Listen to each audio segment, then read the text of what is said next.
All right, greetings everyone, and welcome. This is Jay Tucker here at UCLA's Anderson School of Management, welcoming two very, very special people to a conversation that we've really been looking forward to for a number of weeks here. Today's a really interesting day because we're celebrating and remembering the life of somebody who made major strides when it came to social justice and inclusion and voting rights and so on.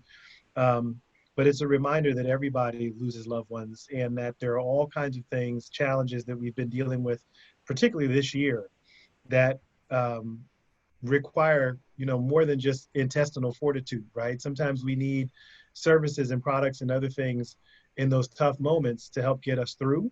And it's my pleasure really to talk to two women who have basically started companies to address some of the gaps between what ought to be there for people and what actually is there for people. So um, without further ado, I'm going to introduce Adelle Archer, who is CEO and co-founder of Eterneva, as well as Alyson Friedensohn, who is the founder and CEO of Modern Health.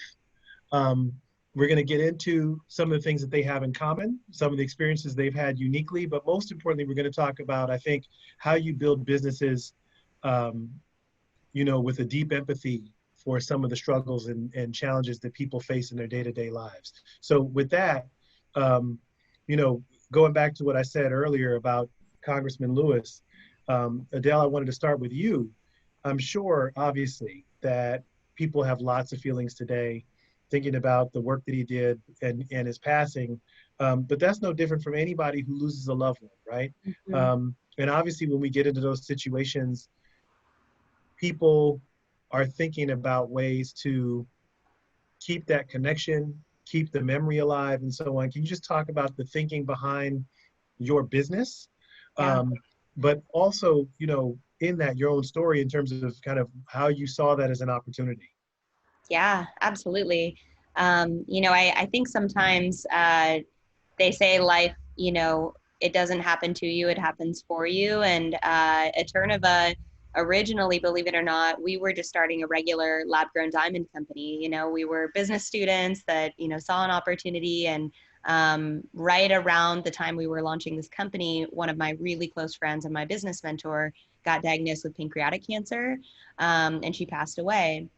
And so that was just happening kind of on a very personal side of my life. And just talking about somebody who was just so unbelievably generous, and the amount that she invested in other people and the way that she just showed up had a lasting impact on everybody that was involved in her life. All of us have stories about how we're a different person because of Tracy. And so it just felt really important and personal, to find a way to honor her. So I was on this very personal quest of what could I do with Tracy's ashes, which I had received. And, she didn't have kids and she wasn't married. So who was going to carry her legacy forward if not those closest to her?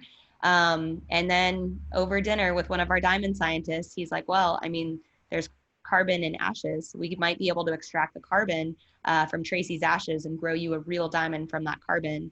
And I mean, it just was an unbelievable moment. I knew immediately that is what I had to do for her. And, that completely changed the course of everything that we did. We actually pivoted the entire business, going through that firsthand and realizing we lack meaningful ways to honor remarkable people. And, if this speaks to me, so personally, I really think other people could, they want beautiful ways to honor their loved ones, and they want an experience that really serves them on a grieving journey.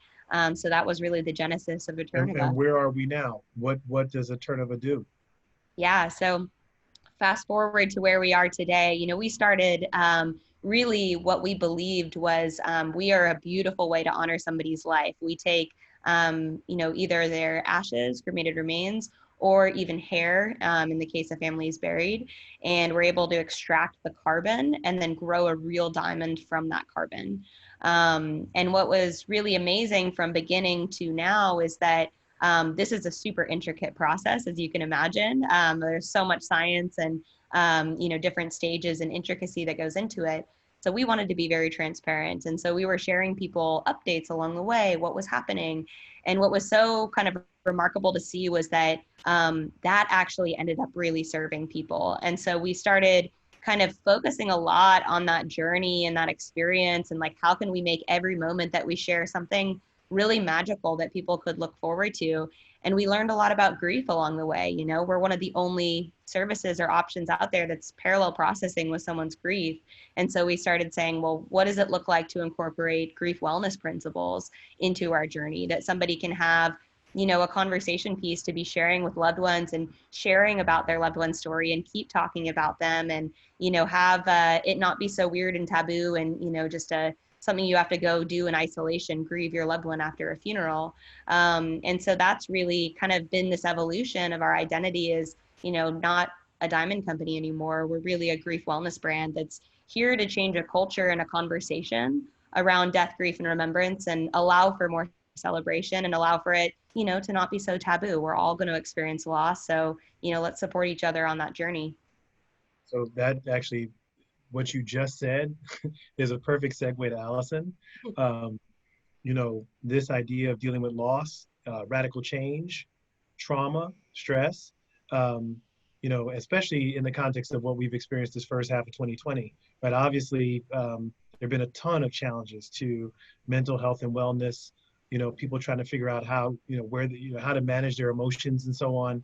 Um, you know, Alyson, if you could just talk a little bit about, um, you know, how folks show up at work and what employers have to address really to support employees in unusual times like this. You know, what does that look like from a mental health perspective? You know, what do we need?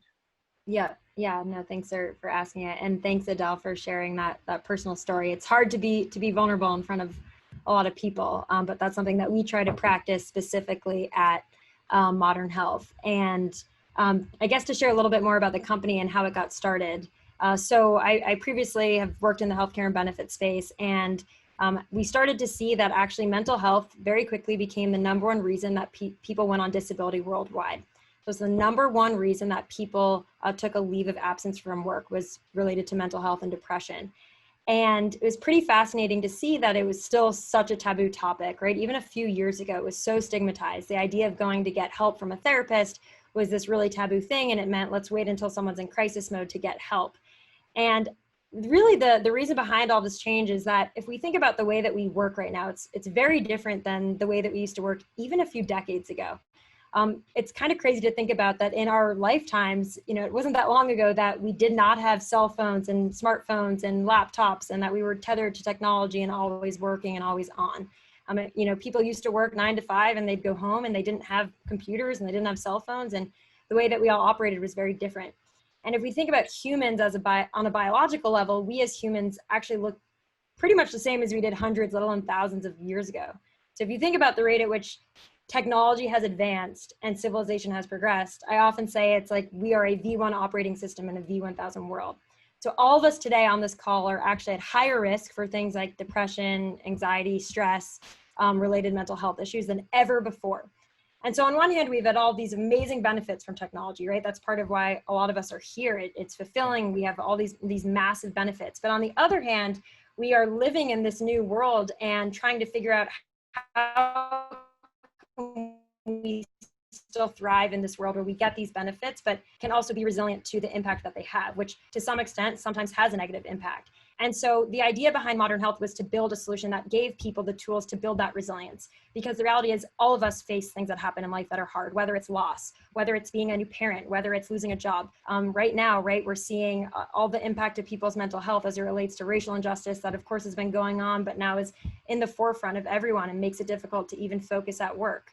Or parents who are home with kids without childcare. All these things that happen in our lives that are relatable and personal ultimately impact how our mental health is. And so instead of thinking about mental health as people just in crisis mode and people in the red, if we think about mental health on the spectrum from green to red, the idea behind Modern Health was let's make mental health modern. Let's make it that we all engage in our mental health before we get to that crisis mode.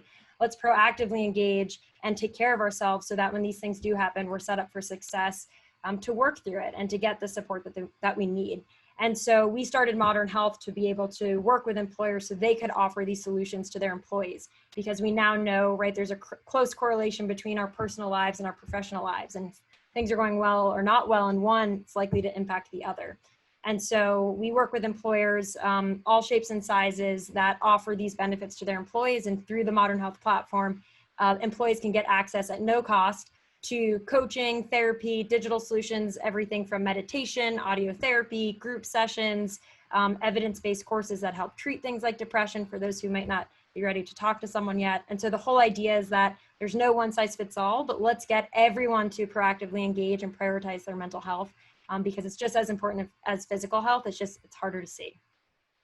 So that's, first of all, amazing. And the fact that you're taking a B2B approach here as opposed to doing a direct to consumer business, adds a layer of complexity to that as well.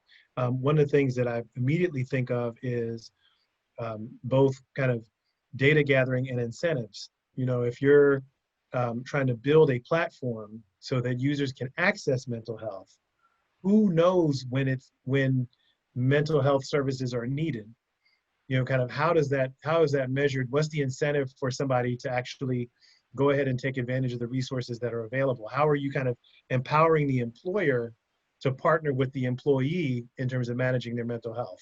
Yeah, it's a great question. So part of what our mission is to make it easy for everyone to engage regardless of where they fall on that spectrum. So if we think about mental health on this spectrum from green to red, similar to our physical health, we all fall somewhere on that spectrum, and it ebbs and flows at different points in our life. And sometimes when I give a talk, I'll often ask in person, of course, because we can't all raise our hands here, but I'll say, who here has mental health? Raise your hand. And very few people raise their hand, and I'll say, okay, who has physical health? Okay, we all do. And that shows that there's still this stigma of people just assume mental health means something bad, but it can also mean something good. Your mental health can be great. And so part of what we're doing is when we work with an employer and they're offering this benefit to their employee, the way that it works is their employees get access to this app, very quick and easy onboarding. And through that onboarding, we have clinically validated assessments to assess where someone's at. So that plus some additional self-assessments that they complete telling us what they want to work on, what's going on in their life.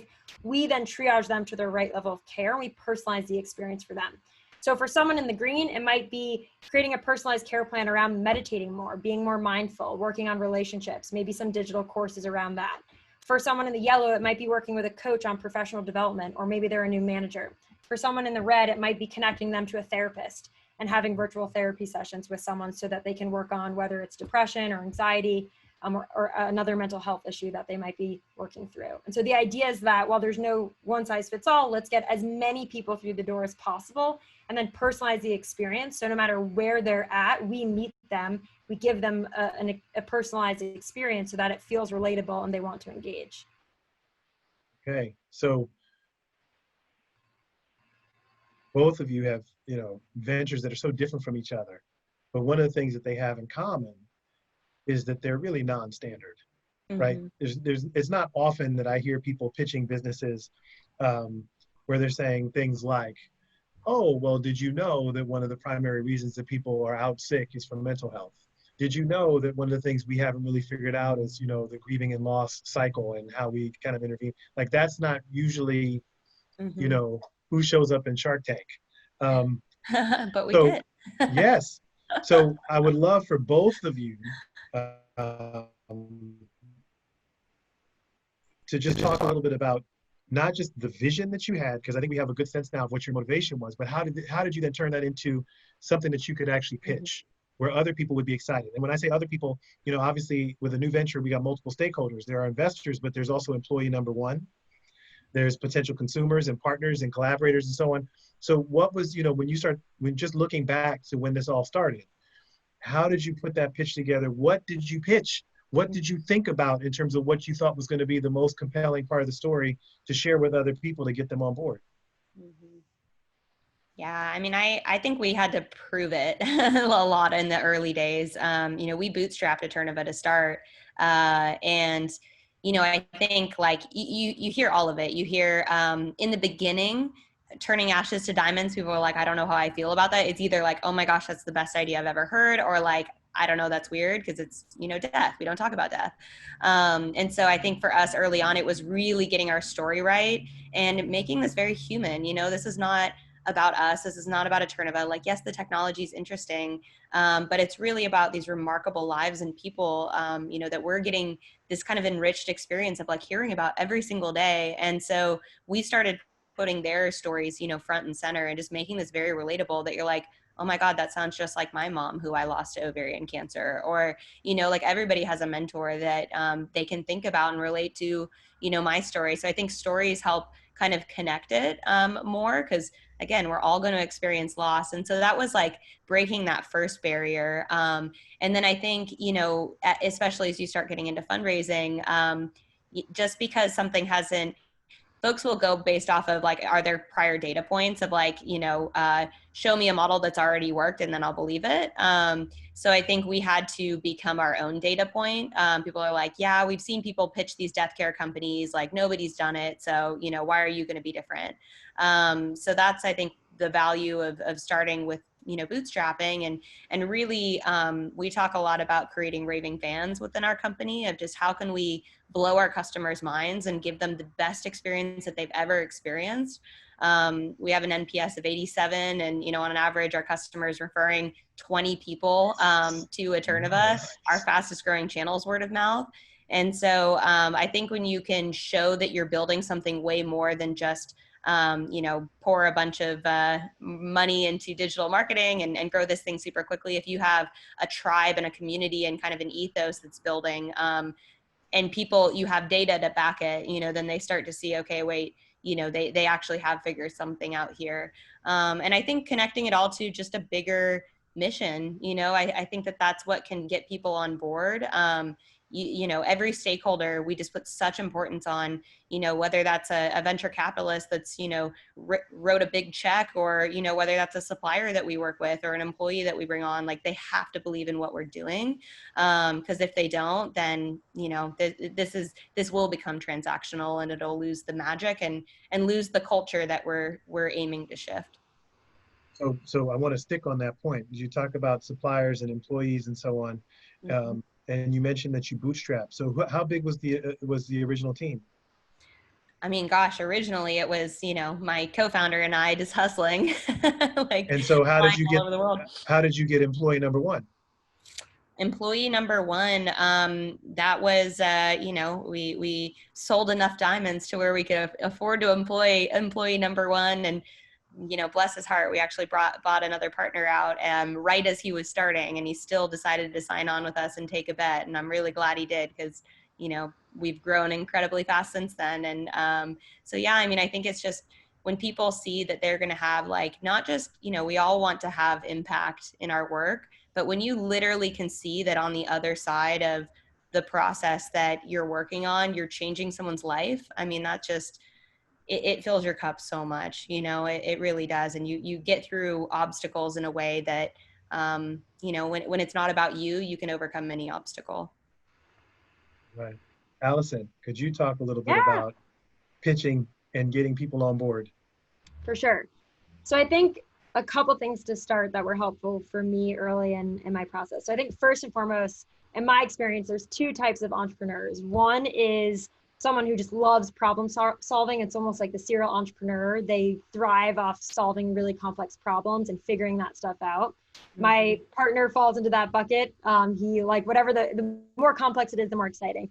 And then there's founders who are just so passionate about a certain problem that they can't stop thinking about it to the point where there's nothing else they can possibly imagine doing except figuring out that specific problem. And I fell into that camp, and there's no one better than the other. They're just different approaches.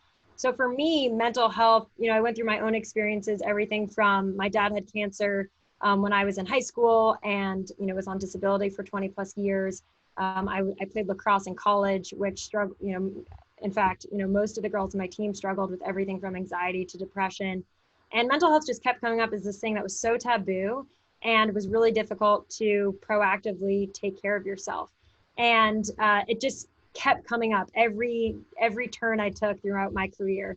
And I finally got to the point where I was working and all I could think about was this other thing, which was mental health and how to make it easier for people and remove this stigma. And so when I quit my job, which was a very, very scary thing to do, I had no money to my name. So I was like, okay, this is going to be terrifying. Hopefully I can pay rent. And I applied to an accelerator program. I applied to Y Combinator, an accelerator program in Bay Area, and got into that, which was huge because that allowed us to be able to pay for rent and start to hire our first employees. But during that process, I learned that there's three things that in the early days investors are looking for. And hopefully you have two. I mean, if you have three, that's amazing. But if you have one or two, that's really important.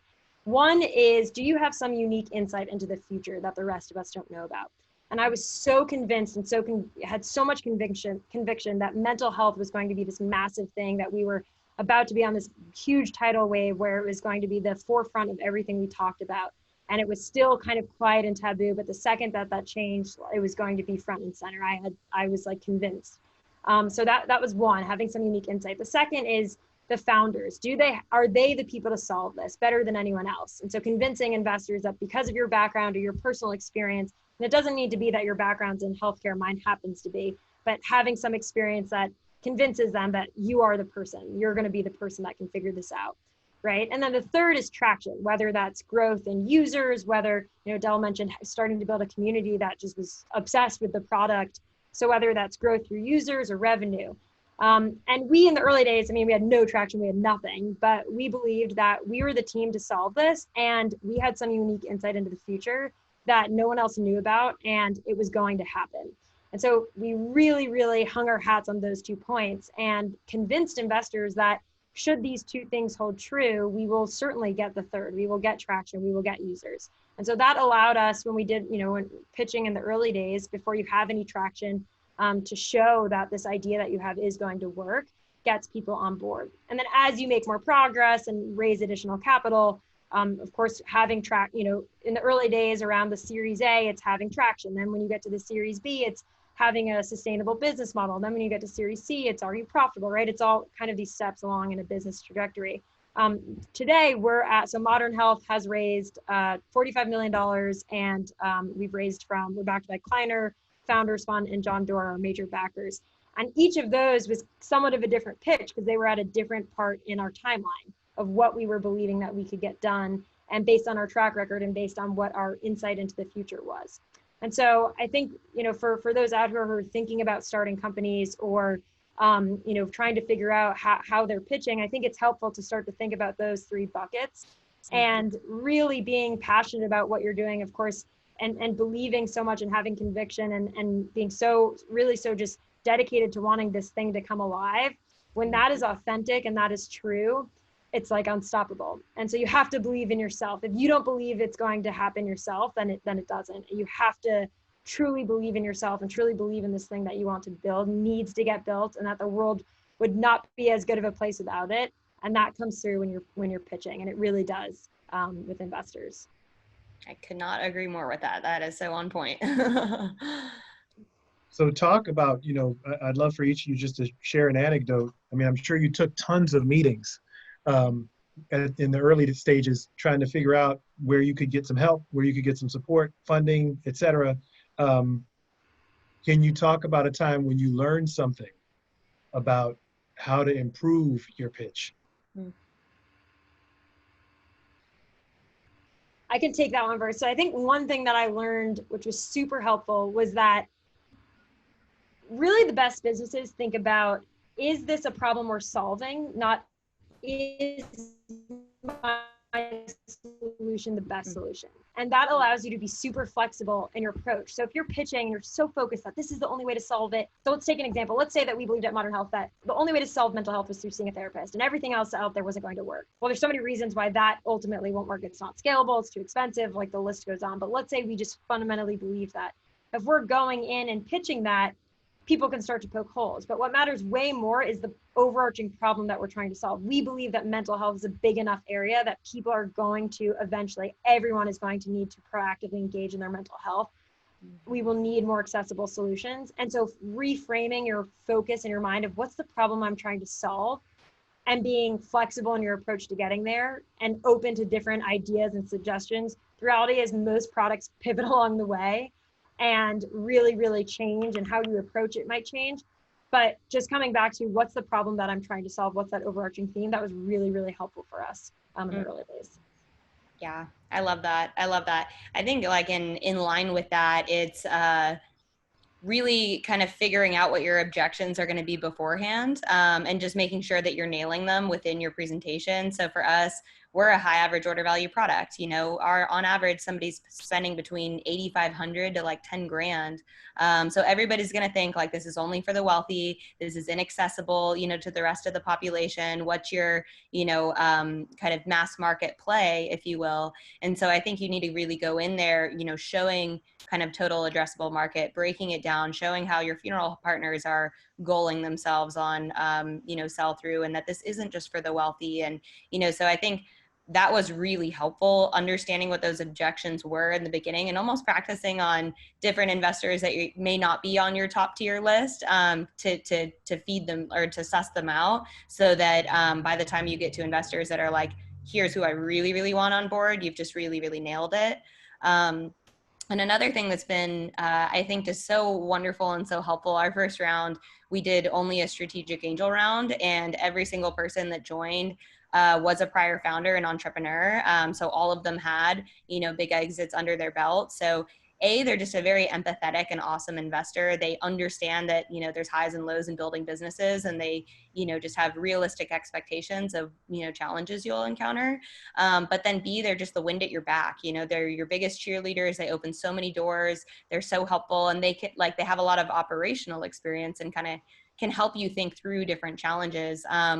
But a lot of those entrepreneurs were the ones that ultimately introduced us to, when we brought venture capital in, it was such a warm introduction. So I would do that path all over again. It was just wonderful.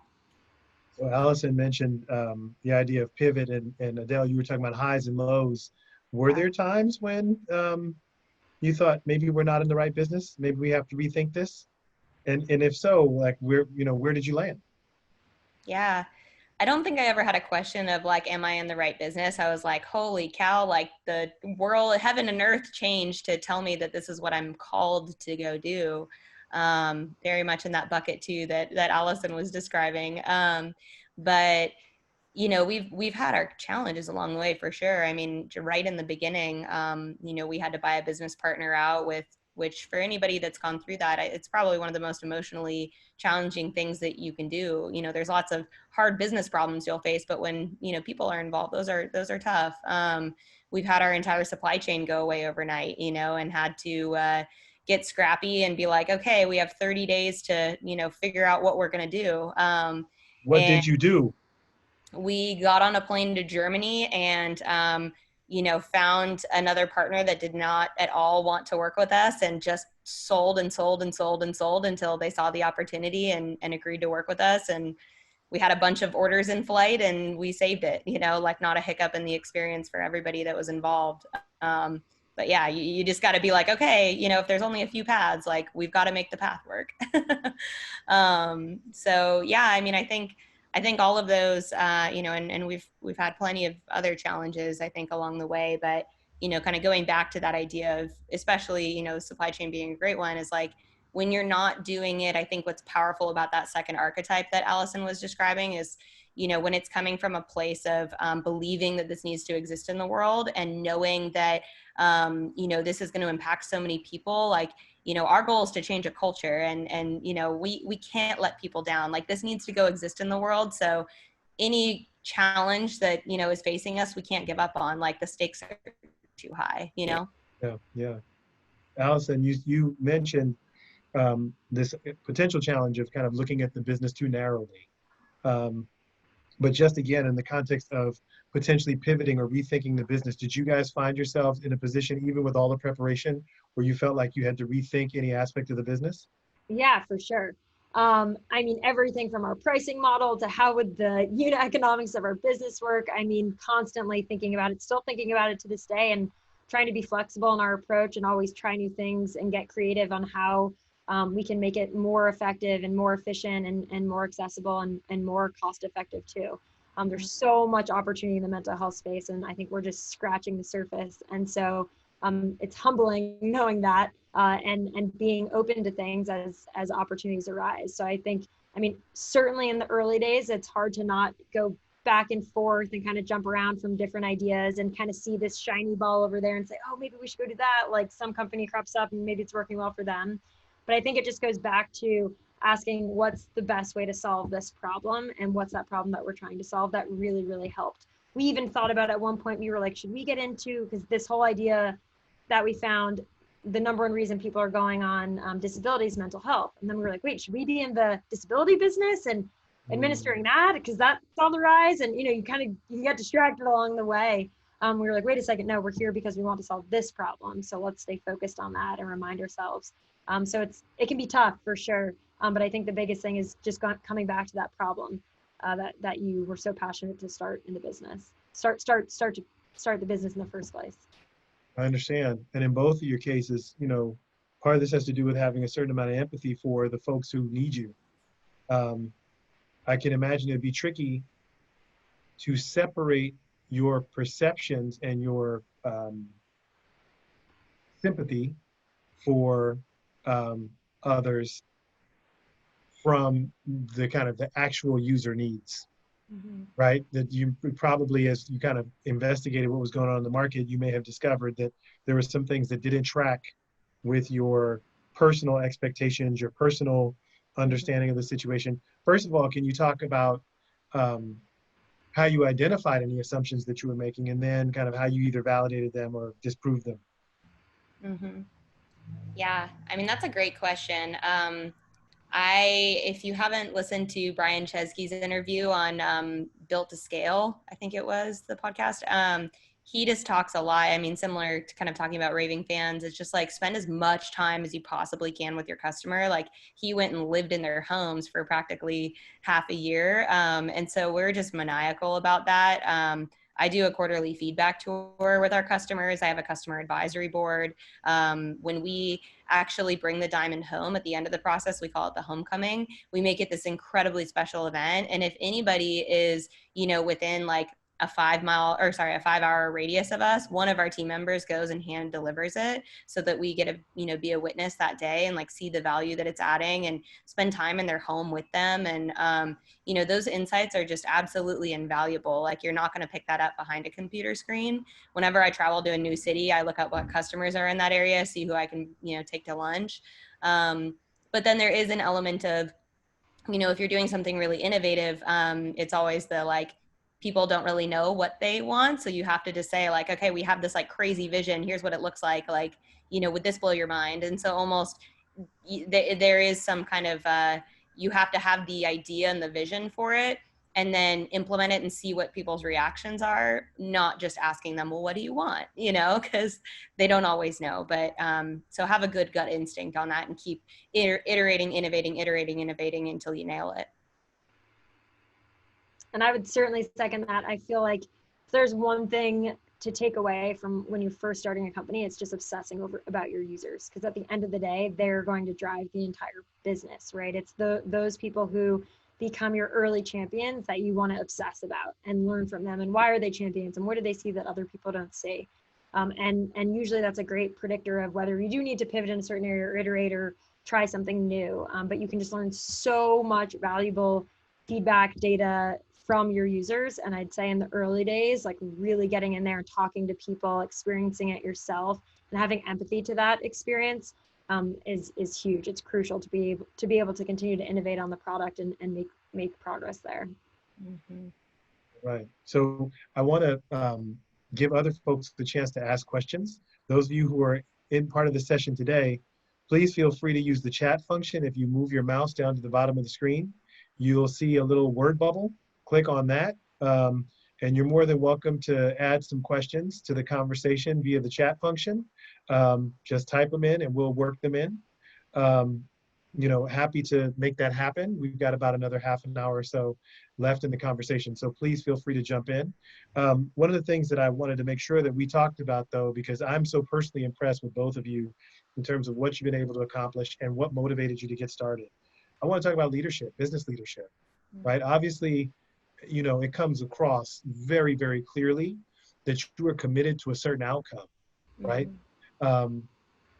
But can you talk a little bit about some of the things that have been challenging for you to get an organization to that outcome, to release a product, a platform to achieve that outcome? Like, what are some of the challenges that you've had to deal with personally, and what, did that teach you about your own leadership style? Mm-hmm. Mm-hmm. Adelle, do you want to go first? Do you want me to go? Well, so go for it. Yeah. So I think the biggest thing for me that was hard in the early days is being vulnerable. You kind of have to put on this facade in front of investors and everyone else that like you totally got all of your shit figured out and like things are working swimmingly and you know everything's perfect. It's perfect. But things are always happening internally. I mean, there's ups and downs, things break, you're trying to figure stuff out, you're fixing things, you're trying to hire a team and build this thing while it's taking off. And it can be hard. It can certainly be hard. I will always say with any startup, no matter what the high is, there will always be a low to match it. It's just inevitable. And that helps build resilience along the way. But I think the more that I started to realize, oh, wow, I can be vulnerable and actually lean on my team, it had a massive impact in our ability to move forward and grow faster and improve in so many different areas. So I think there was a turning point for me where I got to a point where I had to, like, I had to share how I was feeling. And I had to share like, wow, I'm super stressed out about going into this VC meeting. Like, I'm sorry, I'm not even paying attention to this meeting right now. Like, I have a meeting later today that I'm really stressed out about. And people start to lean in and they help and they're supportive. So it allows you to build this really cohesive team. And that then drives this culture of everyone being able to be vulnerable and supporting each other and being flexible on how you can help people reach their potential and be fulfilled along the way. So I think one of the biggest learnings for me was being vulnerable, setting that type of culture. And I think that really does allow people to come together and have this team atmosphere and collaboration. So I think that was one big thing for me. The other thing is around setting values. One of our values is embracing the journey. And I think the reason why I love that value is because one thing that we try to do every day is while things get tough, having gratitude that we have this opportunity to begin with. You know, it's a reminder that the rest of the world doesn't necessarily live like this. And so feeling really fortunate that we get to work on something that we really care about is just so incredibly important.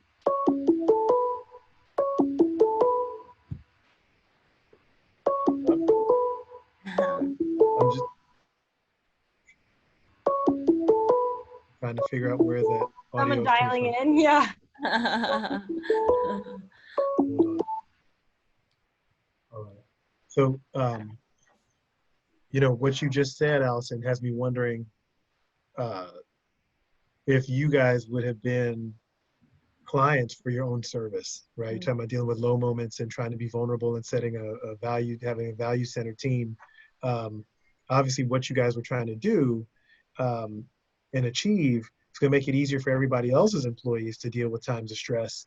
What did you guys have internally to deal with those things? Yeah, so we give everyone our own mental health stipend. And I'm very vocal about leveraging coaching, therapy, couples therapy, the list goes on. I'm very vocal that I wouldn't be standing here today if it wasn't for the support system that I have, both with my team and coaches and therapists.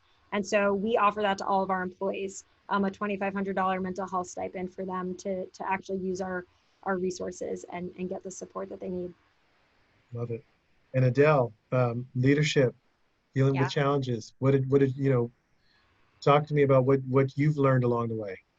Yeah, absolutely. I mean, I think I think about this all the time is like, I need to do so much work on myself, in order to like a lot of our ability to grow as a company is my ability to grow as an individual. And so when I kind of frame it that way, it makes things like having a good morning routine and being really committed to, meditating in the morning and writing in a gratitude journal. Like, I'm going to show up differently throughout the day, and how I show up affects everybody around me. And, you start to realize and appreciate as you grow and the team grows that your every action really matters. And so you are only human. I completely agree with Alyson, is like, you need to show that vulnerability sometimes to folks that like, hey, this is a tough standard, sometimes, but at the same time, it is just a enormous responsibility and opportunity. If you're a growth oriented person, the amount that you're going to be,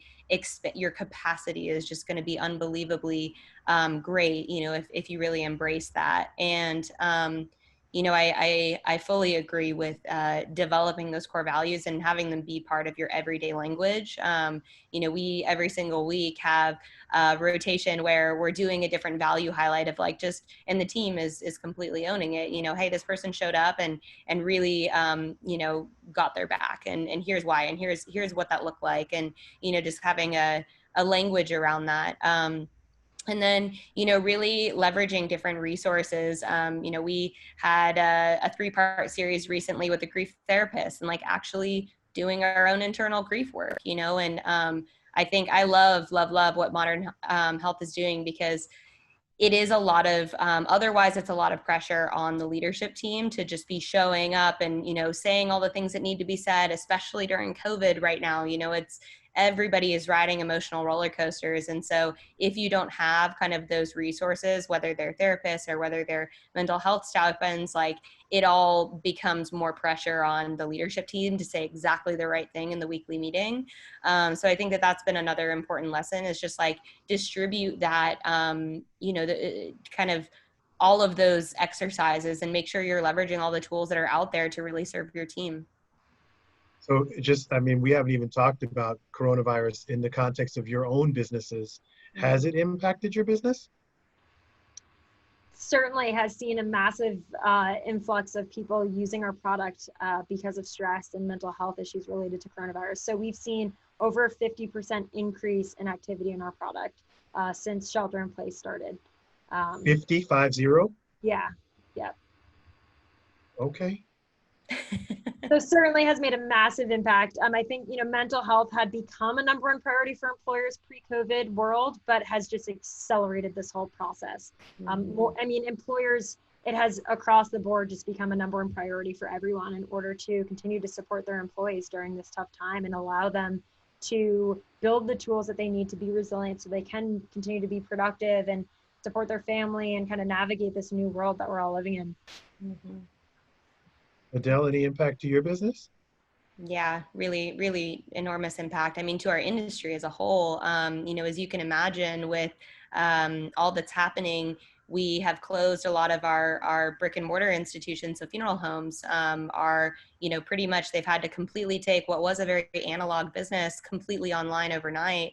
And we work, we have a direct to consumer side of our business. And then this year we're very focused on going through the channel and partnering with funeral homes. And it just only accelerated that. So in the beginning of COVID, we actually launched a free tool for our funeral home partners to digitize all their offerings and quickly help bring them online.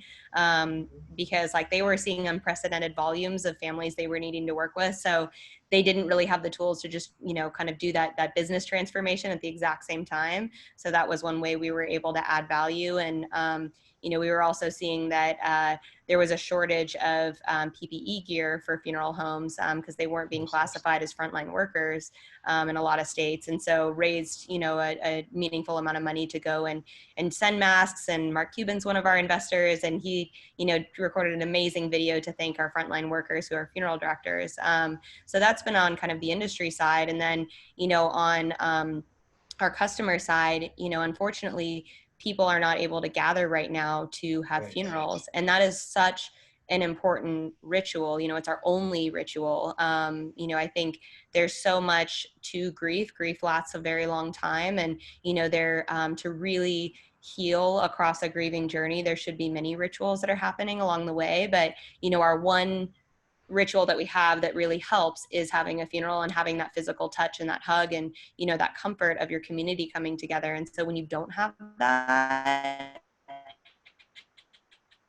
that is really bad for mental health, and it's really tough for anybody that's going through this. So we're just really seeing I think a big shift is people are if they're not able to have that, they start researching, well, what are my alternatives, and what can I do to grieve over a digital medium. And so we've really seen a huge influx, especially since our Diamond journey is designed to be a grief wellness journey, and designed to serve someone over a digital medium and just help them have something positive to look forward to and share with their friends and family.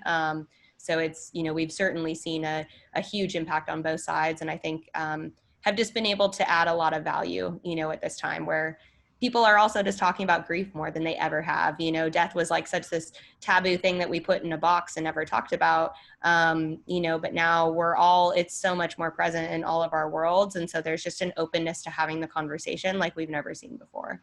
And I think part of that has to do with the fact that when you have something like a virus, Mm-hmm.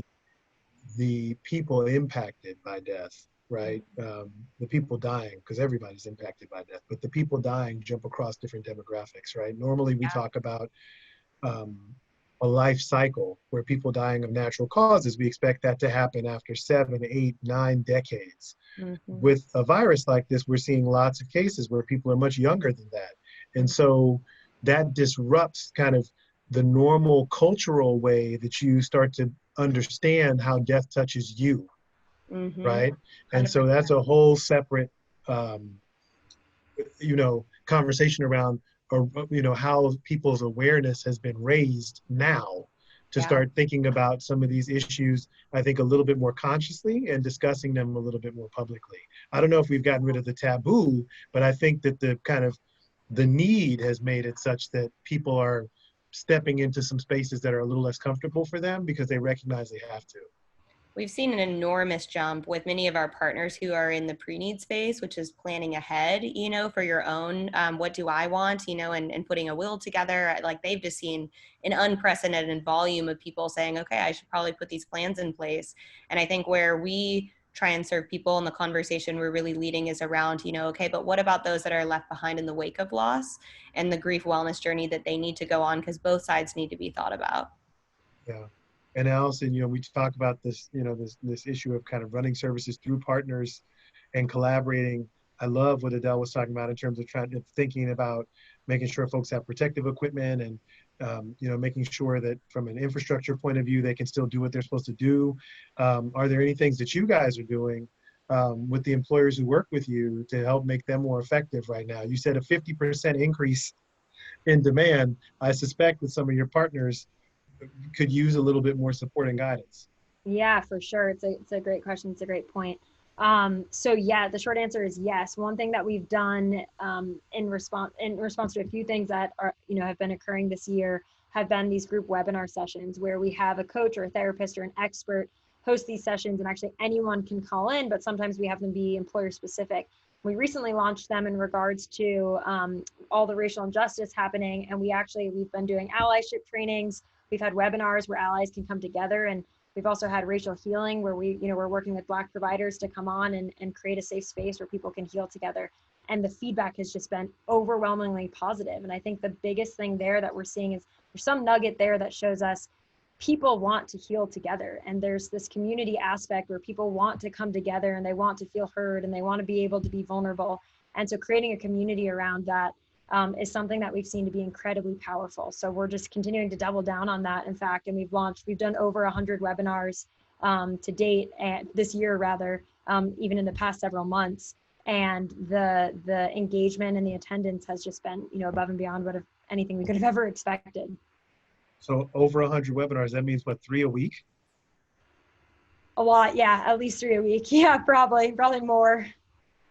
Holy moly.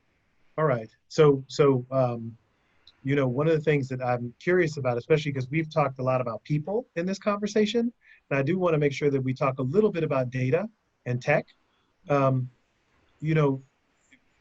Is technology, our analytics, data, is digital, any of that, are any of those tools important for your business? For us, yes, for sure. So everything from how we assess where people's mental health is at, how we help them get better, how we drive outcomes, how we measure outcomes, how we measure the effectiveness of our programs, our coaching, our therapy, and the engagement. So all of that, is built into our products. We can always improve the product, right? That's the first goal. And the second piece is to be able to give insights to employers. So we would, of course, everything's completely confidential, and we would never share anyone's individual data, but we can show an employer how their workforce is doing overall. Like, hey, majority of your workforce is in the red or the yellow or the green, or here's the breakdown. And here's the breakdown by location. So, hey, maybe this team at this location really needs some extra support, and here's what we can do to support them. Or maybe we're seeing a major source of stress is related to financial stress, and we're seeing that's actually the customer support team in this location. And so let's do some trainings around financial well-being and what we can do to support those folks. And so it's been an incredibly powerful tool, not only for us from a product perspective, but also for our buyers, for the employers, so that they can really build a culture and an environment that is growing and focused on constantly supporting and improving the environment for their employees. Mm-hmm. Adele, to what Yeah. degree do you guys use tech, data, digital, et cetera? You talked about trying to help get the funeral service partners up and running digitally, but Mm-hmm. what degree is your business based on digital, and what kind of insights help you in terms of connecting with customers, driving adoption, et cetera? Yeah, absolutely. I mean, we, from a pure supply chain standpoint, we have a manufacturing, side of our business, but we do still truly position ourselves as a consumer technology company, because everything that we do, if we want to change a culture, we need to be able to scale, and the way that you scale is through technology. And so it's a very human-centered approach, where we say, what are the magic moments across our entire journey, and then how do we scale that with technology? And so, for example, early on, across our diamond journey, we would be sending people emails with our customer experience team, one-to-one, saying, hey, here's where your diamond is. Here's what's super exciting. Here's a photo. We heard that added so much value to people.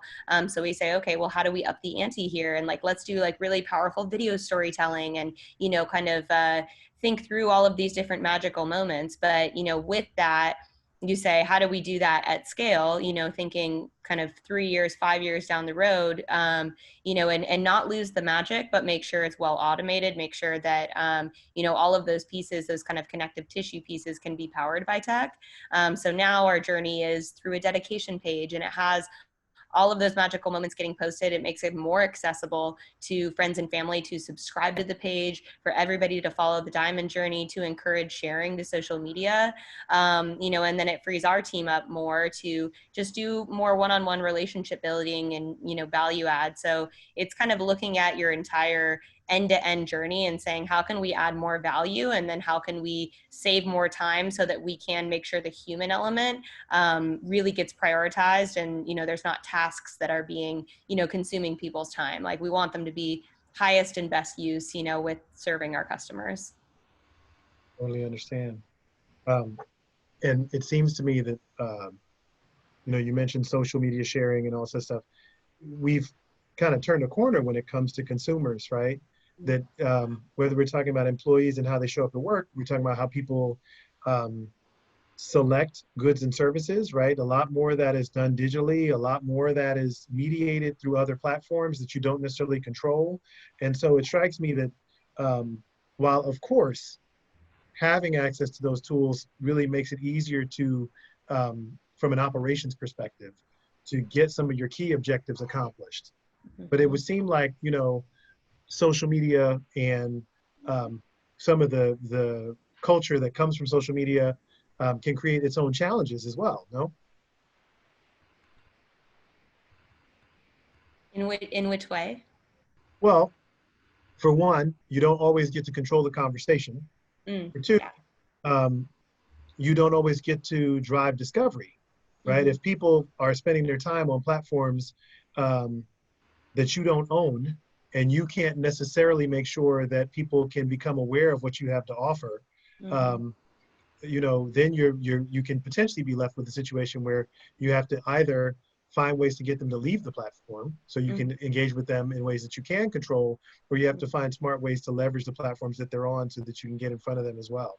Have you guys, Yeah. had any experience having to really rethink how you leverage some of those consumer trends around digital and social media? I think what's really in today's day, one of the best investments we've made was in developing our brand identity, and developing what is our powerful story that we tell. And so if I'm able to teach you what the Eterneva story is, to where you could tell it over a Thanksgiving table, and it's just energizing and empowering, and something you're just wanting to share. It's how do you wire your story for sharing, and then you can translate that into video content.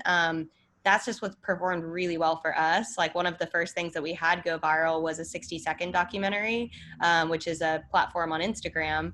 And, you know, they did a whole, you know, kind of spot on us telling our story in 60 seconds, and it just like caught wildfire.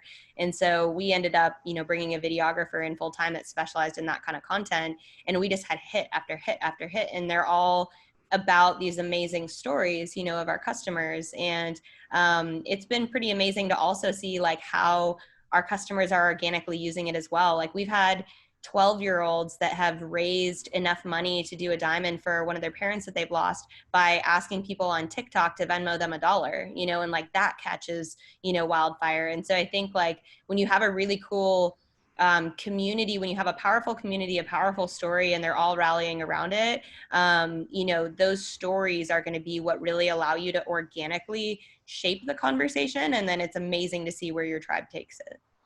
Love it. Alyson, you're in a slightly different position because obviously you're working directly with employers, and presumably the platform, you know, has lots of tendrils where people can get engaged and so on. But still, I suspect that social and digital media impact your business model as well. Yeah, for sure. Couldn't agree with Adelle more. I think a big part of this is your brand and the storytelling. And we've had similarly the most success with our videos. I think it gives people an opportunity to see there's a human on the other side of whatever it is that's being built. And those humans are, for the most part, usually very, very passionate about what they're building, and they want to share that story. And when that passion can be felt and it's genuine, that's really when things can take off and people want to share those stories. But there's a huge aspect, at least for us with marketing and social media, is sharing these stories and being vulnerable and seeing that there is a human on the other side. So we've also similarly, videos have been like the big thing for us as it relates to social media and marketing. Mm-hmm. Understood. Now, you know, I know we're coming to the end of our time, but I do want to, you know, I'm like I said, I'm so impressed with your resilience and your vision. Where do you two see this all headed? I mean, you're talking about business models that are very different in terms of the way they serve people, and obviously you guys are building teams that have a very different value set. What do you think? You know, is this a trend? Are we going to see more companies in this space actually trying to serve people in this way? Do you think that there are other opportunities that you're discovering as you're going on your own journeys? Like, what does this look like? Yeah, I can go first there. I think for us, you know, we believe that mental health, we're just at kind of the first inning of where this could go. And we believe that in order for us to continue to have a healthy and productive workforce, I mean, human capital is still the number one asset of every employer today. For better or for worse, we're not robots yet. So taking care of our minds and taking care of our people and making sure that people are able to be productive and to thrive and be resilient to the things that life throws at all of us is paramount to this success and ability for companies to continue to innovate. And so we think that in order for all of that to happen, that there has to be a solution out there that every employee can get access to, that's cost effective, that's engaging, that drives outcomes, that really does impact their life and allows them to be resilient and to thrive. And so that is really our core belief. And we think that we're just at the beginning. Now, of course, because mental health has become such a big thing and in the limelight and, you know, across a priority for every employer and really being talked about across the board, that certainly brings in more people trying different solutions, competitors. But, you know, our outlook on that is that's great. Like the more that people we can get going after this problem, the closer we are to finding the best solution and raising the bar for everyone. And so we love that. We love seeing new ideas crop up and new people trying different things. I think it's awesome. It really is pushing everything in the right direction. Do you think that that's going to result that extra competition in changing the way we measure mental health? I mean, it seems like, especially if you're saying we're in the first innings, that there are some things that we don't yet really understand about how to kind of optimize people's mental health, and Yep. that what we measure and what we try to manage may evolve over time.